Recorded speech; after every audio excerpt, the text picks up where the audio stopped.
ನಾಳೆ ಆಷಾಢ ಶುಕ್ರವಾರ ಪರಮ ಪವಿತ್ರವಾದಂಥ ದಿನ. ಬೇವಿನ ಮರದ ಕೆಳಗಡೆ 2 ವಸ್ತುಗಳನ್ನು ಹಾಕೋದ್ರಿಂದ ನಿಮ್ಮ ಎಂಥದೇ ಸಮಸ್ಯೆಗಳಿದ್ರೂ ಕೂಡ ಆ ಸಮಸ್ಯೆಗಳಿಂದ ಹೊರಬರ್ತೀರಾ.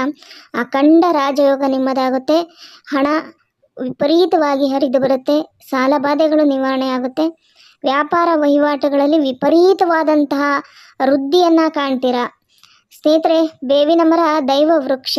ಈ ಒಂದು ಆಷಾಢ ಶುಕ್ರವಾರದ ದಿನ ಬೇವಿನ ಮರದಲ್ಲಿ ಸಾಕ್ಷಾತ್ ದುರ್ಗಾದೇವಿ, ಮಹಾಲಕ್ಷ್ಮಿ ಇಬ್ಬರೂ ಕೂಡ ನೆಲೆಯೂರಿರ್ತಾರೆ. ಹಾಗಾಗಿ ಆಷಾಢ ಶುಕ್ರವಾರದ ದಿನ ಬೇವಿನ ಮರದ ಕೆಳಗಡೆ 2 ಪದಾರ್ಥಗಳನ್ನು ಹಾಕೋದ್ರಿಂದ ಅಮ್ಮನವರ ಸಂತೃಪ್ತತೆ ನಿಮಗೆ ದೊರಕುತ್ತೆ. ಆ ಸಂತುಷ್ಟಿಯಿಂದ ನೀವು ಕೇಳಿದಂತಹ ಎಲ್ಲವೂ ಕೂಡ ಆ ತಾಯಿ ಕರುಣಿಸ್ತಾಳೆ ಅಂತಾರೆ ನಮಗೆ ಶಾಸ್ತ್ರಗಳಲ್ಲಿ ತಿಳಿಸ್ಕೊಡ್ತಾರೆ. ಸ್ನೇಹಿತರೆ, ಬೇವು ಅನ್ನೋದು ಪರಮ ಪವಿತ್ರವಾದಂಥ ಪೂಜ್ಯನೀಯವಾದಂತಹ ಒಂದು ಮರ, ದೈವ ವೃಕ್ಷ, ಕಲಿಯುಗದ ಅಮೃತ, ಸಂಜೀವಿನಿ ಅಂತಲೇ ಹೇಳಲಾಗುತ್ತೆ. ಈ ಬೇವಿನ ಮರ ಭೂಲೋಕಕ್ಕೆ ಹೇಗೆ ಬಂತು ಅಂತ ಹೇಳಿದರೆ, ಒಂದು ದೇವಲೋಕದಲ್ಲಿ ಕುಡಿತಾ ಇದ್ದಂತಹ ಆ ಒಂದು ಅಮೃತ ಭೂಮಿಗೆ ಬಂದು ಬಿದ್ದಾಗ ಈ ಸೃಷ್ಟಿಯಾಗಿರುವಂಥದ್ದೇ ಈ ಬೇವಿನ ಮರ ಅಂತಲೇ ನಮಗೆ ಶಾಸ್ತ್ರಗಳಲ್ಲಿ ತಿಳಿಸ್ಕೊಡ್ತಾರೆ ಸ್ನೇಹಿತರೆ. ಹಾಗಾಗಿ ಬೇವಿನ ಮರ ದೈವ ವೃಕ್ಷ ಅಷ್ಟೊಂದು ಪರಮ ಪವಿತ್ರವಾದಂಥದ್ದು, ಆರೋಗ್ಯವರ್ಧಕ, ಹಾಗೆ ನಮ್ಮ ಕಷ್ಟಗಳನ್ನು ದೂರ ಮಾಡುವಂತಹ ಶಕ್ತಿ ಬೇವಿನ ಮರಕ್ಕಿದೆ ಸ್ನೇಹಿತರೆ.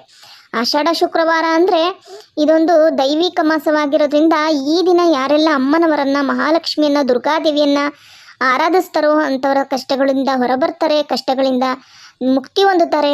ಯಾವುದೇ ರೀತಿ ಕಷ್ಟ ಇರ್ಬೋದು, ಪ್ರತಿ ಮನುಷ್ಯನಿಗೂ ಸಮಸ್ಯೆಗಳು ಸರ್ವೇ ಸಾಮಾನ್ಯವಾಗಿರುತ್ತೆ. ಒಬ್ಬರಿಗೆ ಹಣದಲ್ಲಿ ಕಷ್ಟ ಇರುತ್ತೆ, ಒಬ್ಬರಿಗೆ ಆರೋಗ್ಯದಲ್ಲಿ ಕಷ್ಟ ಇರುತ್ತೆ, ಇನ್ನೇನೋ ಕುಟುಂಬದಲ್ಲಿ ಕಷ್ಟ ಇರುತ್ತೆ, ಸಂಬಂಧಿಕರ ನಡುವೆ ಕಷ್ಟ ಇರುತ್ತೆ, ಆಸ್ತಿ ವಿಚಾರದಲ್ಲಿ ಕಷ್ಟ ಇರುತ್ತೆ, ಕೋರ್ಟು ಕಚೇರಿ ಅದು ಇದು ಜಗಳ ಕದನ, ಹೀಗೆ ಅನೇಕ ರೀತಿಯ ಸಮಸ್ಯೆಗಳು ಪ್ರತಿ ಮನುಷ್ಯನಲ್ಲೂ ಕೂಡ ಇದ್ದೇ ಇರುತ್ತೆ. ಸಮಸ್ಯೆಗಳಿಂದ ಹೇಗಪ್ಪ ಹೊರಬರೋದು, ಯಾವ ರೀತಿ ನಮ್ಮ ಜೀವನವನ್ನು ಸುಧಾರಿಸ್ಕೊಳ್ಳೋದು, ಹಣಕಾಸನ್ನು ವೃದ್ಧಿಸ್ಕೊಳ್ಳೋದು, ನಮ್ಮ ನೆಮ್ಮದಿಯುತವಾದಂಥ ಜೀವನ ಯಾವಾಗ ಕಂಡುಕೊಳ್ಳೋದು ಅಂತ ತುಂಬ ಜನ ಯೋಚಿಸ್ತಾ ಇರ್ತಾರೆ. ಖಂಡಿತ ಶುಕ್ರವಾರ, ಅದರಲ್ಲೂ ಆಷಾಢ ಮಾಸ ಅದ್ಭುತವಾದಂಥ ಮಾಸ ಸ್ನೇಹಿತರೆ. ಆಷಾಢ ಮಾಸದಲ್ಲಿ ನಾವು ಯಾವುದೇ ರೀತಿಯ ಮಂಗಳ ಕಾರ್ಯಗಳನ್ನು ನಾವು ಮಾಡದೇ ಇದ್ರೂ ಕೂಡ ಈ ದಿನ ನಾವು ಮಾಡುವಂಥ ದೈವಾರಾಧನೆ, ತಂತ್ರ ಮಂತ್ರಗಳು ನಮಗೆ 100ಕ್ಕೆ 100ರಷ್ಟು ಫಲವನ್ನು ತಂದು ಕೊಡುತ್ತೆ ಅಂತ ಶಾಸ್ತ್ರಗಳಲ್ಲಿ ತಿಳಿಸ್ಕೊಡ್ತಾರೆ ಸ್ನೇಹಿತರೆ.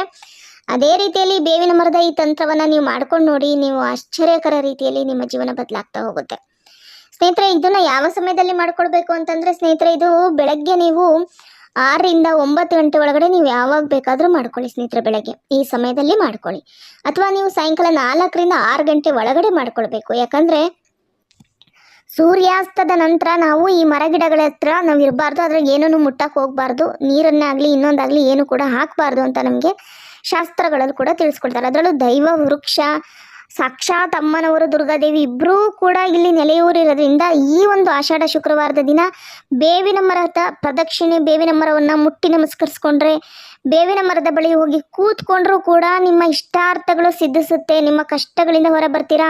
ನಿಮ್ಮ ಮಾನಸಿಕ ಚಂಚಲತೆ, ಮಾನಸಿಕ ನೋವುಗಳು, ದೈಹಿಕ ನೋವುಗಳು, ಯಾವುದೇ ರೀತಿಯ ನೋವು, ಬಾಧೆ, ಬಂಧನಗಳಿದ್ರೂ ಕೂಡ ಅದರಿಂದ ಹೊರ ಬರ್ತೀರಾ ಅಂತ ನಮಗೆ ಶಾಸ್ತ್ರಗಳಲ್ಲಿ ತಿಳಿಸ್ಕೊಡ್ತಾರೆ ಸ್ನೇಹಿತರೆ. ಯಾಕಂದರೆ ಬೇವಿನ ಮರಕ್ಕಂತಹ ಒಂದು ಶಕ್ತಿ ಇದೆ ಅಂತಲೇ ನಾವು ನಮ್ಮ ಧರ್ಮದಲ್ಲಿ ನಾವು ನಂಬಿದ್ದೀವಿ. ನಮ್ಮ ಶಾಸ್ತ್ರಗಳು ಕೂಡ ಅದನ್ನೇ ಹೇಳುತ್ತೆ ಸ್ನೇಹಿತರೆ. ಹಾಗಾಗಿ ಬೇವಿನ ಮರದ ಕೆಳಗಡೆ ತಪ್ಪದೇ ಈ ಪದಾರ್ಥಗಳನ್ನು ಈ ದಿನ ಹಾಕಿದರೆ ಅಂದರೆ, ಏನೇ ಸಂಕಲ್ಪ ಮಾಡಿ, ಏನೇ ನಿಮ್ಮ ಇಷ್ಟಾರ್ಥಗಳಿರಲಿ, 100ಕ್ಕೆ 100ರಷ್ಟು ಅದು ನಿಮಗೆ ಫಲವನ್ನು ಕೊಡುತ್ತೆ, ನೆರವೇರುತ್ತೆ ಸ್ನೇಹಿತರೆ.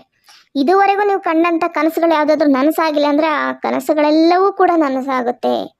ನೀವು ಏನೇ ಅಂದುಕೊಂಡ್ರೂ ಕೂಡ ಅದು ನೆರವೇರುತ್ತೆ ಸ್ನೇಹಿತರೆ. ನಂಬಿಕೆಯಿಂದ ಮಾಡ್ಕೊಳ್ಳಿ ಅಷ್ಟೇ. ಪ್ರತಿ ಕಾರ್ಯದಲ್ಲೂ ಕೂಡ ನಾವು ನಂಬಿಕೆ ಅನ್ನೋದು ಬಹಳ ಮುಖ್ಯವಾಗುತ್ತೆ. ನಂಬಿಕೆಯಿಂದ ನೀವು ಮಾಡಿಕೊಂಡ್ರಿ ಅಂದರೆ 100ಕ್ಕೆ 100ರಷ್ಟು ನೀವು ಫಲಿತಾಂಶವನ್ನು ಕಂಡುಕೊಳ್ತೀರಾ ಸ್ನೇಹಿತರೆ. ಆಷಾಢ ಶುಕ್ರವಾರ ನಿಮ್ಮ ದಾರಿದ್ರ್ಯತೆಗಳನ್ನು ದೂರ ಮಾಡಿಕೊಳ್ಬೇಕು, ಹಣಕಾಸು ವೃದ್ಧಿ ಮಾಡಿಕೊಳ್ಬೇಕು, ಮನೆಯಲ್ಲಿ ಸುಖ ಶಾಂತಿ ಸಮೃದ್ಧಿ ಇರಬೇಕು, ನೆಮ್ಮದಿ ಮುಖ್ಯವಾಗುತ್ತೆ ಪ್ರತಿ ಮನುಷ್ಯನಿಗೂ. ಆ ನೆಮ್ಮದಿ ಸದಾಕಾಲ ನಿಮ್ಮ ಜೀವನದಲ್ಲಿ ಇರಬೇಕು ಅಂದರೆ ಈ ದಿನ ಶೀಘ್ರವಾಗಿ ಎದ್ದು ಮನೆ ಅಂಗಳವನ್ನೆಲ್ಲ ಶುಭ್ರಗೊಳಿಸ್ಕೊಳ್ಳಿ, ಎಲ್ಲ ರೀತಿಯ ಕೆಲಸ ಕಾರ್ಯಗಳನ್ನು ಮುಗಿಸ್ಕೊಳ್ಳಿ.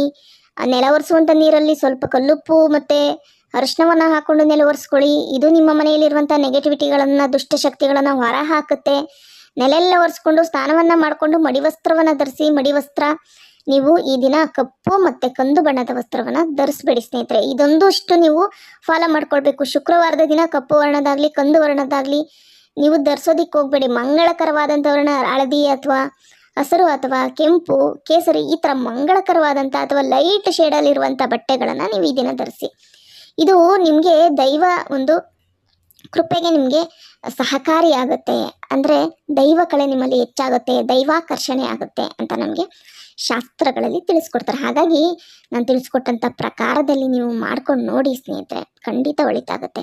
ದೀಪಾರಾಧನೆ ತಪ್ಪದೆ ಮಾಡ್ಕೊಳ್ಳಿ. ಅಮ್ಮನವರಿಗೆ, ದುರ್ಗಾದೇವಿಗೆ ದೀಪಾರಾಧನೆಯನ್ನು ಮಾಡ್ಕೊಳ್ಳಿ. ಇದನ್ನ ಕಲ್ಲುಪ್ಪಿನ ದೀಪಾರಾಧನೆ ಅಂತ ಹೇಳ್ತೀವಿ, ಐಶ್ವರ್ಯ ದೀಪಾರಾಧನೆ ಅಂತಲೂ ಕೂಡ ಹೇಳ್ತೀವಿ. ಅದನ್ನು ಕೂಡ ಮಾಡ್ಕೊಳ್ಬೋದು. ನಿಮ್ಮ ಸಕಲ ಕಷ್ಟಗಳಿಂದ ಹೊರಬರ್ತೀರಾ, ಹಣಕಾಸು ವೃದ್ಧಿ ಆಗುತ್ತೆ, ಇಷ್ಟಾರ್ಥಗಳು ಫಲಿಸುತ್ತೆ, 100ಕ್ಕೆ 100ರಷ್ಟು ಫಲಿತಾಂಶ ಕೊಡುತ್ತೆ ಸ್ನೇಹಿತರೆ. ನಂಬಿಕೆಯಿಂದ, ಶ್ರದ್ಧೆಯಿಂದ, ಸರಿಯಾದ ಕ್ರಮಬದ್ಧದಲ್ಲಿ ಐಶ್ವರ್ಯ ದೀಪಾರಾಧನೆಯನ್ನು ನೀವು ಮಾಡ್ಕೊಳ್ಬೋದು. ಅಥವಾ ದೀಪಾರಾಧನೆ ಮಾಡುವಾಗ ನೀವು ಐಶ್ವರ್ಯ ದೀಪಾರಾಧನೆ ಅಥವಾ ಉಪ್ಪಿನ ದೀಪಾರಾಧನೆ ಮಾಡ್ಕೊಳ್ಳಲ್ಲ ಅಂತಂದರೆ, ಕೆಲವರಿಗೆ ಉಪ್ಪಿನ ದೀಪಾರಾಧನೆ ಮಾಡಿಕೊಂಡ್ರೆ ಆ ಋಣಬಾಧೆಗಳು ಜಾಸ್ತಿ ಆಗುತ್ತೆ ಅಂತ ಹೇಳ್ತಾರೆ. ಹಾಗಾಗಿ ಒಂದಷ್ಟು ಅದು ಕೂಡ ನಂಬಿಕೆ ಇರೋದ್ರಿಂದ ಉಪ್ಪಿನ ದೀಪಾರಾಧನೆ ಮಾಡ್ಕೊಳ್ಳಿಲ್ಲ ಅಂದ್ರೂ ನೀವು ಈ ದಿನ ದೀಪಾರಾಧನೆ ಮಾಡುವಂಥ, ಅಂದರೆ ದೀಪಕ್ಕೆ ನೀವು 2 ಏಲಕ್ಕಿಯನ್ನು ಹಾಕಿ ದೀಪಾರಾಧನೆಯನ್ನು ಮಾಡಿಕೊಂಡ್ರು ಕೂಡ ನಿಮ್ಮ ಇಷ್ಟಾರ್ಥಗಳು ನೆರವೇರುತ್ತೆ, ಹಣಕಾಸಿನ ಸಮಸ್ಯೆಗಳು ದೂರವಾಗುತ್ತೆ, ಕಷ್ಟಗಳಿಂದ ಹೊರಬರ್ತೀರ ಸ್ನೇಹಿತರೆ. ಹಾಗೆ ಈ ದಿನ ನೀವು ತಪ್ಪದೇ ನಾನು ತಿಳಿಸ್ಕೊಟ್ಟಂಥ ಈ ಬೇವಿನ ಮರಕ್ಕೆ 2 ಪದಾರ್ಥಗಳನ್ನು ಹಾಕಿ, ಅದರಲ್ಲಿ ಮೊದಲನೇದಾಗಿ ಸ್ನೇಹಿತರೆ ನೀವು ತೆಗೆದುಕೊಂಡು ಹೋಗಬೇಕಾಗಿರೋದು ಬೆಲ್ಲ, ಹಾಗೆಯೇ ಒಂದು ತಾಮ್ರದ ಚೆಂಬಿನಲ್ಲಿ ನೀರು. ತಾಮ್ರದ ಸಣ್ಣ ಗಿಂಡಿ ಆಗಿರ್ಬೋದು, ತಾಮ್ರದ ಲೋಟ ಆಗಿರ್ಬೋದು, ಪ್ಲಾಸ್ಟಿಕ್ಕು, ಕಬ್ಬಿಣದ್ದು, ಸ್ಟೀಲ್ದು ಈ ಥರದ್ದು ಯಾವುದೂ ತೆಗೆದುಕೊಂಡು ಹೋಗಬೇಡಿ. ಬರೀ ತಾಮ್ರವನ್ನು ತೆಗೆದುಕೊಂಡು ಹೋಗ್ಬೋದು, ಅಥವಾ ತಾಮ್ರ ಇಲ್ಲ ನೀವು ಹಿತ್ತಾಳೆದು ತೆಗೆದುಕೊಂಡು ಹೋಗ್ಬೋದು ಸ್ನೇಹಿತರೆ. ಈ 2 ಪದಾರ್ಥಗಳನ್ನು ನೀವು ತೊಗೊಂಡೋಗಿ, ಆದರೆ ಯಾವುದೇ ರೀತಿ ಕಬ್ಬಿಣದ್ದು ಈ ಥರದ್ದು ಯೂಸ್ ಮಾಡಬೇಡಿ. ಬೆಲ್ಲವನ್ನು ತೆಗೆದುಕೊಂಡೋಗಿ, ಒಂದು ಸ್ವಲ್ಪ ಬೆಲ್ಲ, ಒಂದು ಚಂಬಲಿ ನೀರು, 2 ಪದಾರ್ಥವನ್ನು ತೆಗೆದುಕೊಂಡೋಗಿ ನಿಮ್ಮ ಹತ್ತಿರದಲ್ಲಿ ಸುತ್ತಮುತ್ತ ಎಲ್ಲಾದರೂ ಬೇವಿನ ಮರ ಇದೆಯಾ ನೋಡಿ, ಸುತ್ತಮುತ್ತ ಹುಡ್ಕೊಳ್ಳಿ. ದೇವಾಲಯದ ಆವರಣದಲ್ಲಿ ಇರುತ್ತೆ, ಮುಂಚೆ ಪ್ರತಿ ಮನೆಯ ಆವರಣದಲ್ಲೂ ಕೂಡ ಬೇವಿನ ಮರ ಇರೋದು.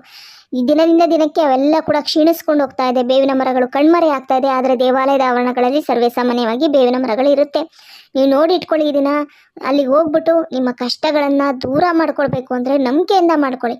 ನೀವು ಕೈಯಲ್ಲಿ ಈ ಒಂದು ತಾಮ್ರದ ಚೆಂಬಲ್ಲಿ ನೀರು ಹಾಗೆ ಬೆಲ್ಲ 2ವನ್ನು ತಗೊಂಡ್ಕೊಂಡು ಹೋಗಿ ಆ ಬೇವಿನ ಮರದ ಕೆಳಗೆ ಆವರಣದಲ್ಲಿ ನಿಂತ್ಕೊಂಡ್ಬಿಟ್ಟು ಸಂಕಲ್ಪ ಮಾಡ್ಕೊಳ್ಳಿ. ಬೇವಿನ ಮರವನ್ನು ಮುಟ್ಟಿ ನಮಸ್ಕರಿಸ್ಕೊಳ್ಳಿ. ನಿಮ್ಮ ಕಷ್ಟಗಳೇನಿದೆ, ಬಾಧೆಗಳೇನಿದೆ, ನಿಮ್ಮ ಇಷ್ಟಾರ್ಥಗಳೇನ ನೆರವೇರಬೇಕು ಎಲ್ಲವನ್ನ ಕೇಳ್ಕೊಳ್ಳಿ.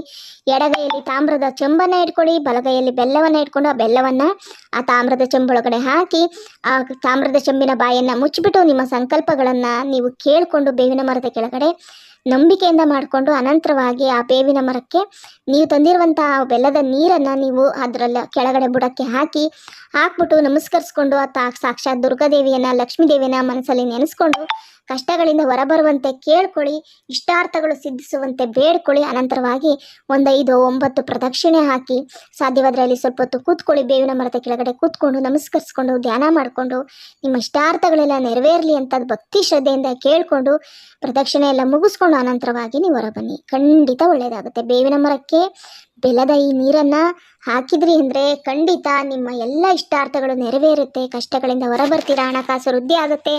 ಆ ಒಂದು ಬೆಲ್ಲದ ನೀರು, ಆ ಬೇವಿನ ಮರ ಅದನ್ನು ಹೀರ್ಕೊಳ್ಳೋದ್ರಿಂದ ನಿಮ್ಮ ಕಷ್ಟಗಳೆಲ್ಲವೂ ಕೂಡ, ನಿಮ್ಮ ಕಹಿ ಘಟನೆಗಳು ಏನೇ ಜೀವನದಲ್ಲಿ ನಡೆದಿದ್ರು, ಕಹಿ ಏನೆಲ್ಲ ಅನುಭವಿಸ್ತೀರೋ ಅವೆಲ್ಲವೂ ದೂರವಾಗುತ್ತೆ. ಮುಂದೆ ಸಿಹಿಯನ್ನು ನೋಡ್ತೀರಾ. ಬೇವಿನ ಮರದ ಈ ಬುಡಕ್ಕೆ ನೀವು ಈ ನೀರನ್ನು ಹಾಕೋದ್ರಿಂದ ಮುಂದಿನ ಜೀವನ ಎಲ್ಲ ಸಿಹಿಯಾಗಿರುತ್ತೆ. ಎಂಥದ್ದೇ ಕಷ್ಟಗಳಿದ್ರೂ ಕೂಡ ದೂರವಾಗುತ್ತೆ. ವಿಪರೀತ ಧನಯೋಗ ಪ್ರಾಪ್ತಿ ಆಗುತ್ತೆ, ವ್ಯಾಪಾರ ವಹಿವಾಟುಗಳು ವೃದ್ಧಿ ಆಗುತ್ತೆ. ನೀವೇ ಆಶ್ಚರ್ಯಪಡುವಷ್ಟರ ರೀತಿಯಲ್ಲಿ ನಿಮ್ಮ ಜೀವನ ಬದಲಾಗುತ್ತೆ. ನೀವು ಇದನ್ನು ನಂಬಿಕೆಯಿಂದ ಮಾಡ್ಕೊಳ್ಳಿ, ಖಂಡಿತ ಒಳಿತನ್ನು ಕಂಡುಕೊಳ್ತೀರಾ ಸ್ನೇಹಿತರೆ. ಈ ವಿಡಿಯೋ ಉಪಯುಕ್ತವಾಗಿದ್ದರೆ ವಿಡಿಯೋ ಒಂದು ಲೈಕ್ ಕೊಟ್ಟು ಹೊಸಬರಾಗಿದ್ದರೆ ಸಬ್ಸ್ಕ್ರೈಬ್ ಮಾಡ್ಕೊಳ್ಳಿ. ಧನ್ಯವಾದಗಳು.